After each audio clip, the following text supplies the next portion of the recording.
Alhamdulillahi Rabbil Alamin. Allahumma salli ala Sayyidina Muhammad wa ala ali Sayyidina Muhammad. Rabbi shrah li sadri wa yassir li amri wahlul 'uqdatam min lisani yafqahu qawli. Bapak Ibu jamaah Masjid Al-Bashir Rusmi yang dirahmati Allah Subhanahu wa taala, yang saya muliakan, pada malam Sabtu ini, minggu keempat, seperti biasanya setiap minggunya, dari minggu pertama, kedua, ketiga sampai keempat kita mengadakan pengajian. Minggu pertama fikih,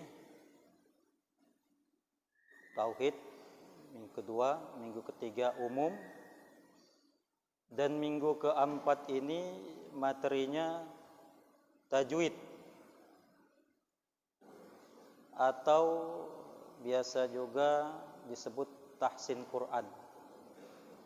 Jadi Bapak Ibu jamaah yang dirahmati Allah Subhanahu wa taala, kalau kita mendengar nanti di brosur-brosur atau di spanduk atau di kampus, sekarang sudah banyak mata kuliah tahsin Quran. Jadi kita tidak heran lagi. Tahsin Quran itu artinya memperbaiki bacaan Al-Quran. Jadi Bapak Ibu yang saya muliakan, pengajian, memang kalau kita mendengar pengajian, ya mengaji. Beda pengajian dengan khutbah. Beda pengajian dengan ceramah umum. Jadi kalau pengajian, ya mengaji.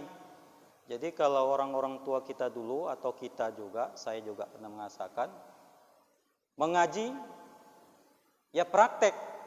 Mengaji. Jadi mengaji itu karena memang praktek, ya biasanya ada kitab. Namanya pengajian itu ada kitab. Kalau dia menyampaikan tidak berdasarkan kitab, itu bisa kita katakan ceramah umum atau pidato. Jadi Bapak Ibu jamaah Masjid Al-Bashir Rusmi yang saya muliakan, mengaji itu memang sebaiknya ya berkitab. Kenapa saya sampaikan pengajian itu memang sebaiknya berkitab? Karena apapun yang kita sampaikan bersumber dari kitab, dan yang kita amalkan bersumber dari kitab. Kitab itu dari mana? Dari pengarang. Siapa pengarang-pengarangnya itu? Para ulama. Jadi siapa yang bertanggung jawab? Benar atau salah, yang bertanggung jawab itu pengarang kitabnya. Pastinya kita memilih kitab itu tidak sembarangan. Yang jelas dia ulama-ulama pengarang kitab tersebut. Jadi kalau ceramah, pidato atau pengajian dikatakan pengajian tidak memakai kitab, inilah yang perlu kita pertanyakan. Kita pertanyakan itu maksudnya bukan seujon, tapi kita pertanyakan. Kalau ada yang kurang paham, kita pertanyakan, itu Ustadz dari mana sumbernya? Ini harus ada sumber. Jadi orang beramal itu juga harus punya ilmu, ilmunya itu juga harus ada sumbernya dari mana. Jadi tidak hanya dari akal-akalan. Jadi jamaah Masjid Al-Bashir Rusmi yang dirahmati Allah Subhanahu wa taala, malam ini kita pengajian tajwid atau tahsin Quran. Sebelum kita masuk kepada pengajian tajwid atau tahsin Quran yang identiknya dia dengan praktek, tapi saya karena ini muqaddimah, pertemuan pertama, maka saya akan menyampaikan dulu betapa pentingnya, seberapa pentingnya rupanya pengajian tajwid itu atau tahsin Quran. Jadi Bapak Ibu yang dirahmati Allah Subhanahu wa taala, tajwid itu artinya membaguskan bacaan Al-Qur'an. Tahsin itu memperbaiki atau memperhalus bacaan Al-Qur'an. Jadi Bapak Ibu yang dirahmati Allah Subhanahu wa taala, kenapa kita harus belajar tajwid? Karena memang Allah Subhanahu wa taala juga mengajarkan Al-Qur'an ini kepada nabi kita yang kita cintai. Nabi Muhammad sallallahu alaihi wasallam melalui malaikat Jibril dan terus turun kepada para sahabat. Dan para sahabat terus turun kepada ulama, tabi'in dan sampai kepada kita. Jadi ada dalam sebuah hadis, Bapak Ibu yang dirahmati Allah Subhanahu wa taala, innallaha yuhibbu ayyuqra'ul Qur'an kama unzila. Yang artinya sesungguhnya Allah, ini hadis artinya Rasulullah SAW menyampaikan, hadis riwayat Ibnu Khuzaimah. Rasulullah SAW menyampaikan, innallaha yuhibbu ayyuqra'ul Qur'an kama unzila. Yang artinya sesungguhnya Allah itu menyukai orang yang membaca Al-Quran itu sebagaimana Al-Quran itu diturunkan. Jadi jamaah Bapak Ibu yang dirahmati Allah Subhanahu wa taala, sebagaimana Allah Subhanahu wa taala menurunkan Al-Quran kepada Nabi Muhammad SAW, kemudian Nabi Muhammad SAW mengajarkan kepada para sahabatnya, Abu Bakar Siddiq, Umar bin Khattab, Utsman bin Affan, Ali bin Abi Thalib, dan terus turun menurun, maka harus seperti itulah kita membacanya. Tidak bisa tidak. Karena jamaah Masjid Al-Basir Rusmi yang dirahmati Allah Subhanahu wa taala, apa sebenarnya tujuan Allah Subhanahu wa taala menurunkan Al-Qur'an ini? Allah Subhanahu wa taala bertujuan menurunkan Al-Qur'an ini supaya manusia, hamba-hambanya itu tetap bisa berkomunikasi dengan Allah.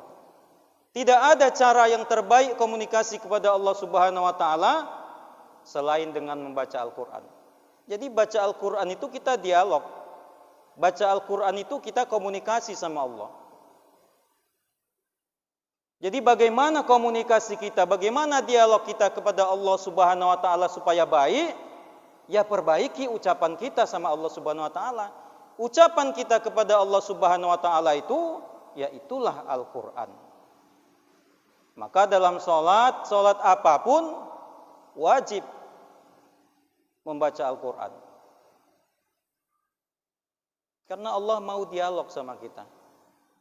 Kita juga butuh dialog sama Allah Subhanahu wa taala. Jadi itulah pentingnya ilmu tajwid. Bapak Ibu yang dirahmati Allah Subhanahu wa taala, tanpa ilmu tajwid, tanpa tahsin Quran, maka dialog atau komunikasi kita kepada Allah itu cacat. Bahkan bisa fatal. Karena Bapak Ibu yang saya muliakan, dalam bahasa Arab ini berbeda baris A atau I atau U, berbeda huruf atau berubah huruf, atau salah panjang pendeknya, itu dapat merubah arti. Saya contohkan seperti ini. Bismillahirrahmanirrahim. Alhamdulillahi Rabbil Alamin. Kita ucapkan saat kita berkomunikasi salat sama Allah Subhanahu wa taala. Alhamdulillahi Rabbil Alamin. Alhamdulillahi Rabbil Alamin. Ha kecil, Alhamdulillahi Rabbil Alamin, ain, alamin. Artinya segala puji bagi Allah, Rabb pemelihara alam semesta. Itu yang benar. Tapi kalau kita tidak mempelajari makharijul huruf, Alhamdulillahi Rabbil Alamin, Beda artinya. Beda artinya. Tadi saya ucapkan yang pertama alhamdulillah, segala puji bagi Allah. Yang kedua alhamdulillah, hanya ha besar. Alhamdulillah. Bukan pakai alhamdulillah. Apa artinya? Segala kehancuran bagi Allah. Alhamdu itu artinya kehancuran. Alhamdu. Jadi kalau segala puji itu alhamdu, ha kecil. Ha kecil. Makhrajnya itu ada, Bu. Jadi Bapak Ibu, makanya dasar untuk membaca Al-Quran ini memang kita harus tahu makharijul huruf.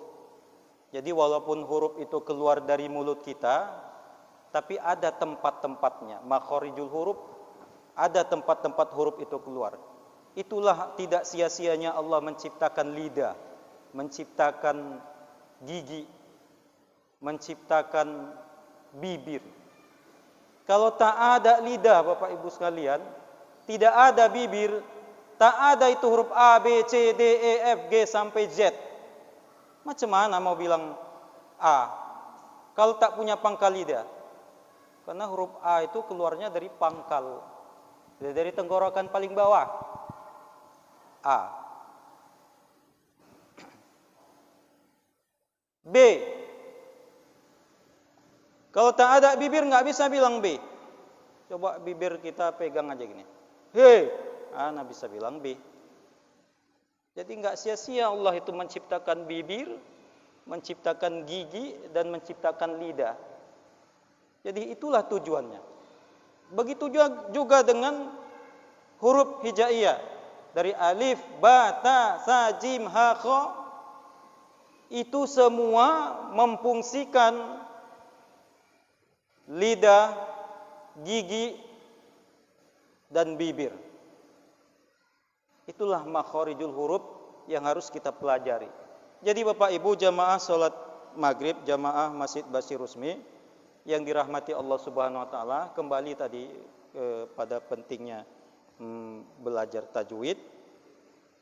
Jadi alhamdulillahirabbil alamin, alhamdulillahirabbil alamin.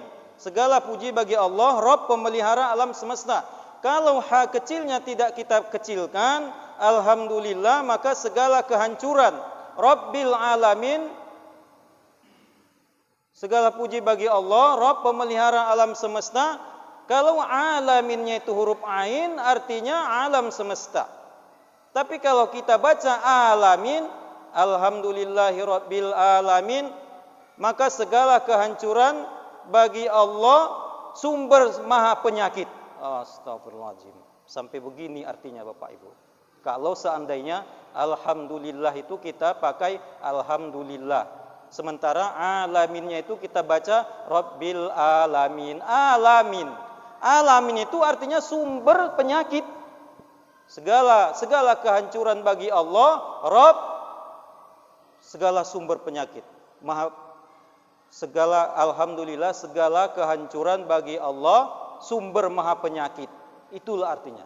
Jadi Bapak Ibu jamaah salat maghrib, jamaah Masjid Basir Rusmi yang saya hormati, andai kata ini kita ucapkan di saat kita berhadapan kepada Allah Subhanahu wa taala, apa yang terjadi?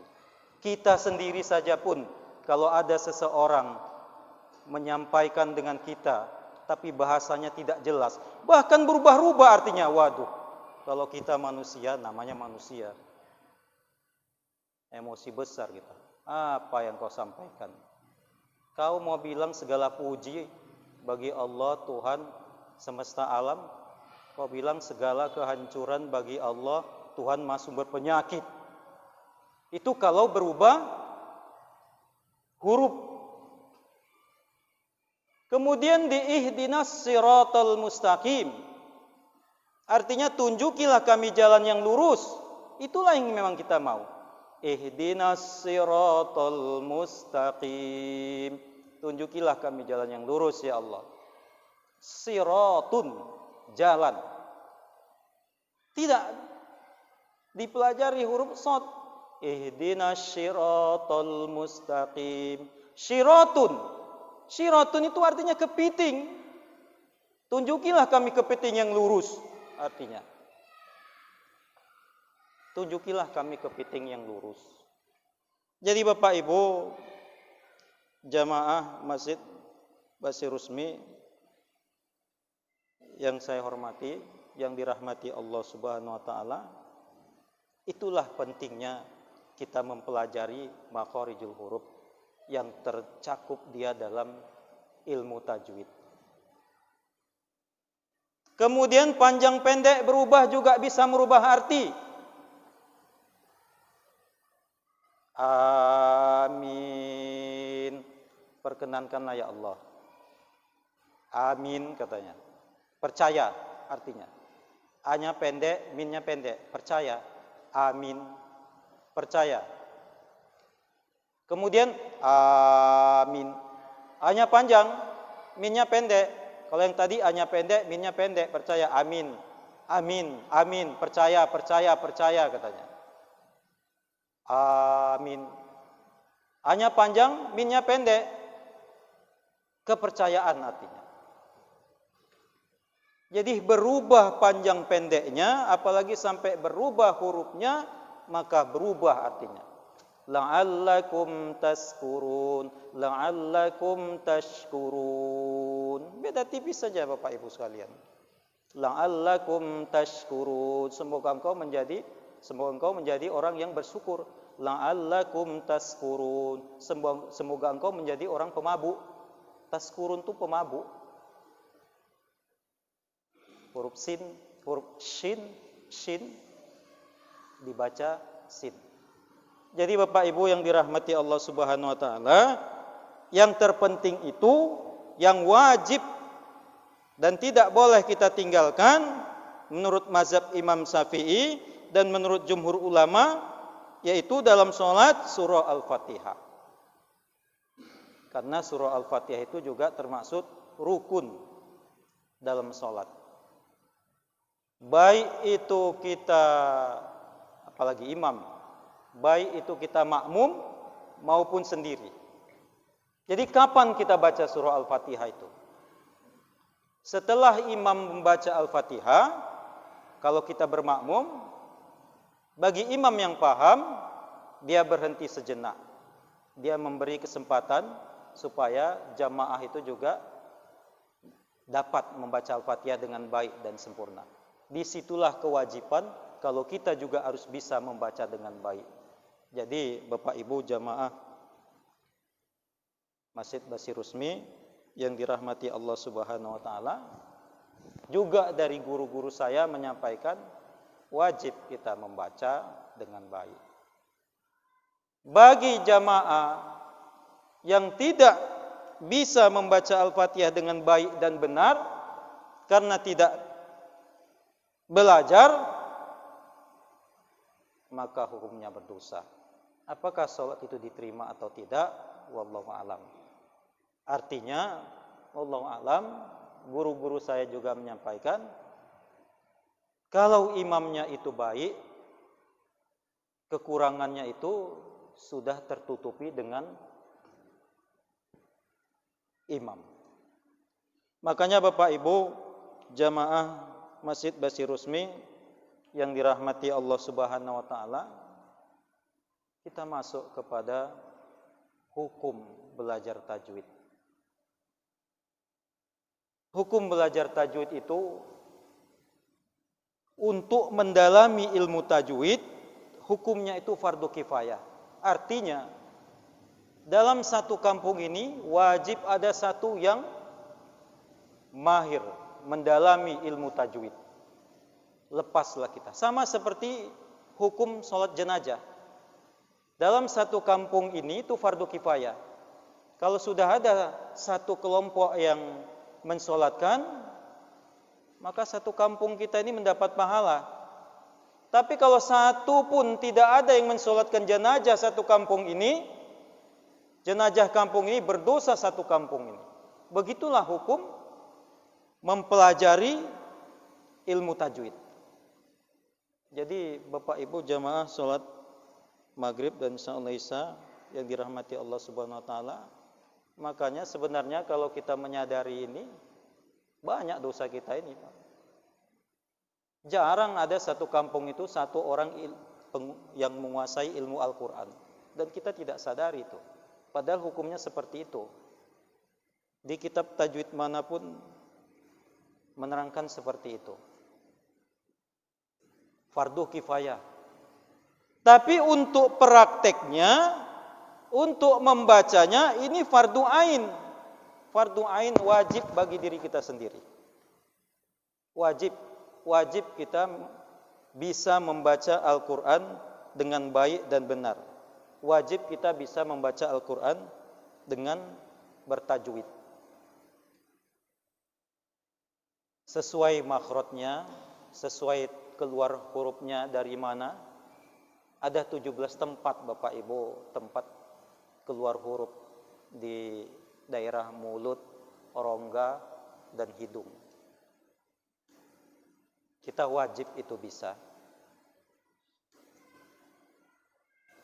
Ada suara yang memang harus kita keluarkan dari hidung. Gunnah yang berdengung itu semuanya khoisum namanya. Ada suara yang keluar dari hidung, khoisum. Ada huruf yang keluar dari kerongkongan, tenggorokan. Ada 6 huruf. Huruf alif, ha, tenggorokan paling bawah, a, ha. Kemudian huruf ha, ain dari tengah tenggorokan. Kemudian huruf kho, gho dari atas tenggorokan. Itulah makhrajnya. Jadi kalau alhamdulillah yang seharusnya dari tengah tenggorokan, tapi karena kita baca ha besar tadi, jadi dari bawah tenggorokan, alif dengan ha. Makhrajnya berbeda udah. Artinya pun berbeda. Kemudian begitu juga dengan lidah. Ada 10 huruf yang keluar dari lidah. 6, 10. Dari lidah, dari ujung lidah, dari tengah lidah, dari sisi lidah, ini berfungsi semua. Dari tengah lidah, pas tengah lidah itu huruf sya yang titik 3. Sya, ja, ya, sya, jaya, ya, ja, sya. Tiga huruf yang keluar dari tengah lidah. Jadi kalau yang la'allakum tashkurun itu tadi tengah lidah itu sya titik 3, titik 3 yang bergerigi dia, bukan titik 3 yang macam sabit. Itu dari tengah lidah sya. Jadi Bapak Ibu jamaah Masjid Basirus yang dirahmati Allah Subhanahu wa taala, kalau tidak kita pelajarin ini, rata aja semua sa. Pokoknya dari ujung lidah semua. Zai, sin, sad itu dari ujung lidah. Zai, sin, sad. Zai, sin, sad. Itu dari ujung lidah. Hanya berbeda sifat. Jadi Bapak Ibu jamaah salat Maghrib, Isya, Masjid Basirus yang dirahmati Allah Subhanahu wa taala. Jadi ilmu tajwid itu tadi ada makhrajul huruf, ada tempat-tempat keluar huruf yang dipelajari. Ada juga sifatul huruf. Jadi zai, sin, sad itu satu tempat dia keluarnya, hanya berbeda sifatnya. Kalau sad itu sifatnya dalam ilmu tajwid itu ijla atau idba, artinya terangkat lidahnya. Jadi walaupun sama dia ujungnya zai, sin, tapi ketika dia menyebut sad, ujung tetap di ujung lidah, tapi lidahnya terangkat sad. Ihdinas siratal mustaqim. Itu waktu kita membaca surah Al-Fatihah. Jadi Bapak Ibu yang dirahmati Allah Subhanahu wa taala, itulah makharijul huruf, dan itu contoh kecil dan sedikit daripada berubahnya huruf, berubahnya arti dan makna, berubahnya panjang pendek, berubahnya juga arti dan maknanya. Jadi itulah pentingnya, maka belajar ilmu tajwid itu hukumnya fardu kifayah dan prakteknya hukumnya fardu ain. Jadi setiap diri sendiri wajib untuk tidak menyalahi dalam berkomunikasi kepada Allah Subhanahu wa taala. Bapak Ibu yang dirahmati Allah Subhanahu wa taala, banyak lagi ilmu tajwid yang belum kita pelajari dan cukup luas. Karena Bapak Ibu jamaah Masjid Basir Rusmi yang dirahmati Allah Subhanahu wa taala, lebih luas ilmu tajwid, ilmu Al-Qur'an dibandingkan dengan ilmu fikih. Karena ilmu fikih itu imam besarnya, imam mazhabnya itu hanya 4. Hanafi, Syafi'i, Hambali, Maliki. 4. Imam Al-Qur'an ini sab'ah. Bahkan berkembang lagi yang masyhur asyra. Maka ada qiraah sab'ah, maka ada qiraah asyra.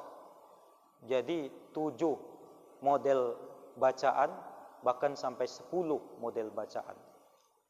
Jadi kalau yang kita baca umumnya ini qiraah Imam Hafaz namanya, Imam Hafaz. Jadi jangan juga kita nanti terkejut kalau misalnya ada membaca surah Al-Fatihah Malik Yaumiddin-nya itu pendek. Kalau Imam Hafaz itu Malik Yaumiddin, ma-nya panjang. Malik Yaumiddin. Itulah imam yang umum, yang masyhur, yang banyak diikuti. Dan Indonesia mayoritas kalau fikihnya Imam Syafi'i, kalau imam Qur'annya Imam Hafaz. Malik Yaumiddin. Tapi ketika kita nanti mendengar bacaan Malik Yaumiddin, ada imamnya. Imam Nasa'i kalau saya tidak salah. Ghairil maghdubi alaihim walad, bukan alaihim. Jadi luas, Pak, luas sekali ilmu Al-Qur'an. Karena imamnya 10, itulah namanya qiraah asyra.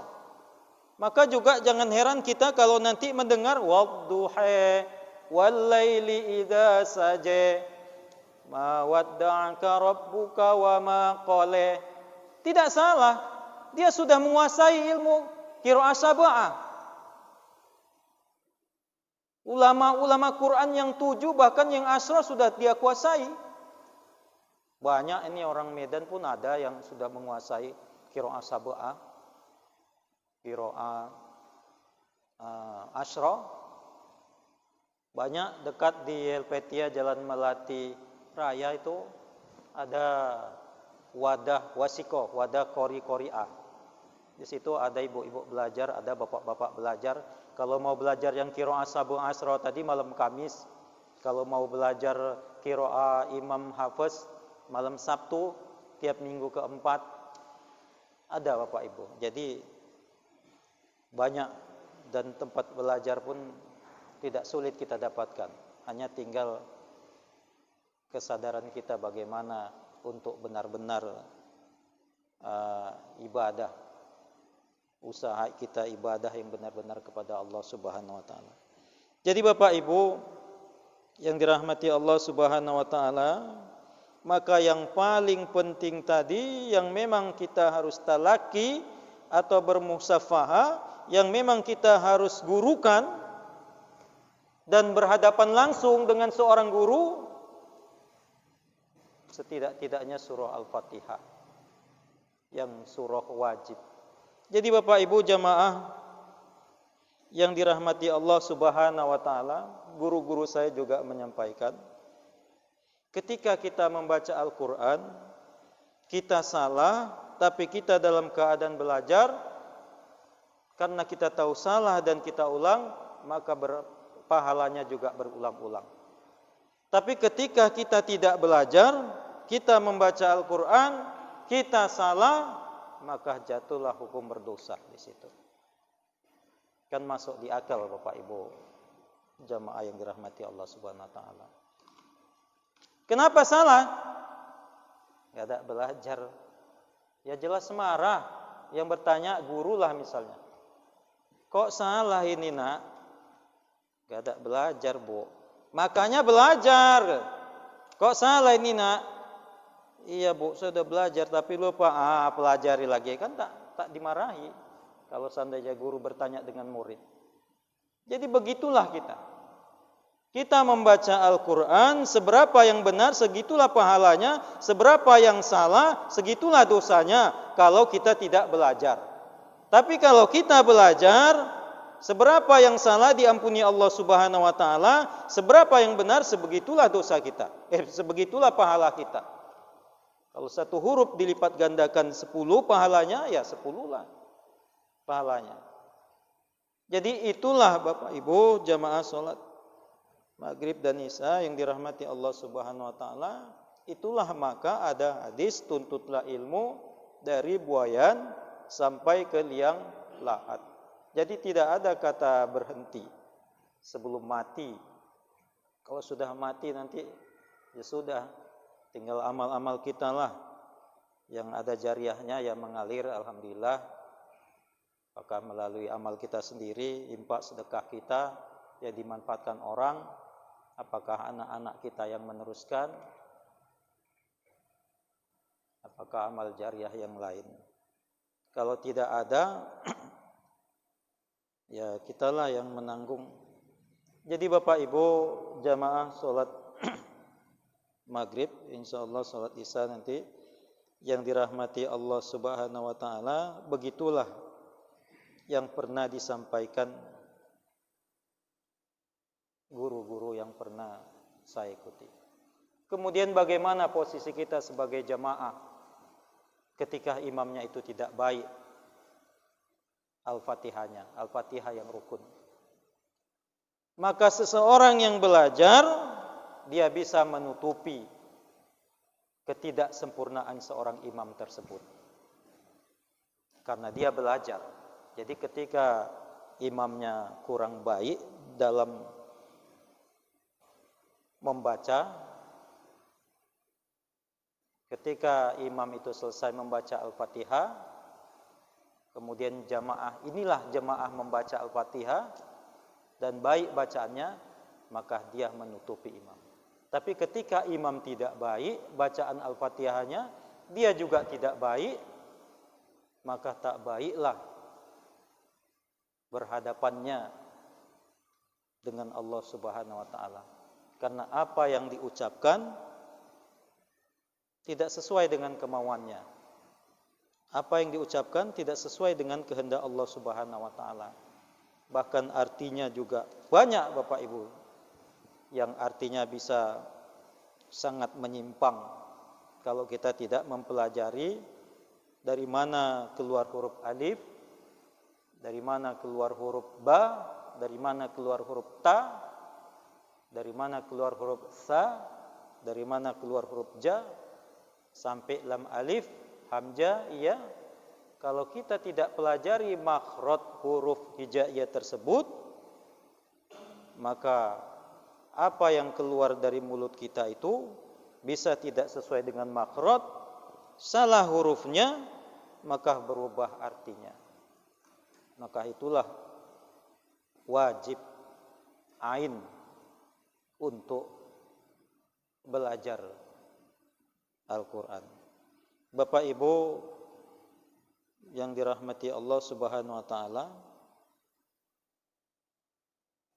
banyak hadisnya, banyak ayatnya tentang kewajiban ini. Yang terpenting adalah bagaimana motivasi kita untuk memperbaiki ibadah kita, supaya jangan sampai nanti ketika kita di hadapan para malaikat Allah Subhanahu wa taala, ternyata ibadah kita tertolak.